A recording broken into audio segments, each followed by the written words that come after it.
আটকালেন কেন?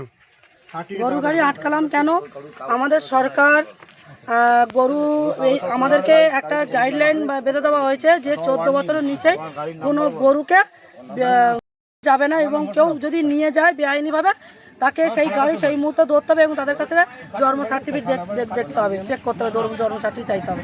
জন্ম সার্টিফিকেট দেখাতে পারে 14 বছরের নিচে যদি থাকে সেই গরু ইলিগাল, থানা কেস হবে তাদের নামে।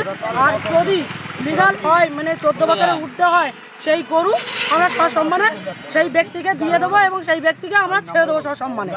কিন্তু 14 বছর না হলে আমরা সেই গরুকে আটকাবো এবং হয় গরু মালিকের হাতে তুলে দেবো, নাহলে গলার দড়ি খুলে আমরা গুদাম ছেড়ে দেবো। আজ কোথায় আটকালেন এটা? এটা আমাদের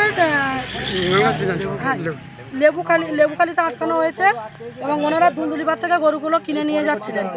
এখানে দেখুন শুধু গরু মানে মধ্যবয়স্ক গরু যে তা নয়, ছোট ছোট 3 মাসের 4 মাসের বাছুর পর্যন্ত আছেন, আর সেগুলো ভিতরে লুকিয়ে নিয়ে যাচ্ছে, বলছে নেই বড় গরু, ওগুলো বাড়ি পোষার জন্য নিয়ে যাচ্ছে। সার্টিফিকেটটা দেখাও না। প্রশাসনকে জানিয়েছেন আপনারা? অবশ্যই এখানে ইংরেজ থানার মেজবাবু আছেন উপস্থিত, উনি প্রত্যেকের নাম এবং ফোন নাম্বার ওনার ঠিকানা নিয়ে নিয়েছেন। ব্যবস্থা নিই, আর না নিলে আমাদের নিতে হবে।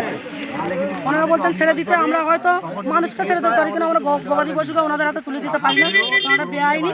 আমরা সরকারের থেকে যদি এইরকম অপকর্ম করি না, দুর্নীতি করি, তাহলে মানুষ আমাদের ভরসা রাখবে।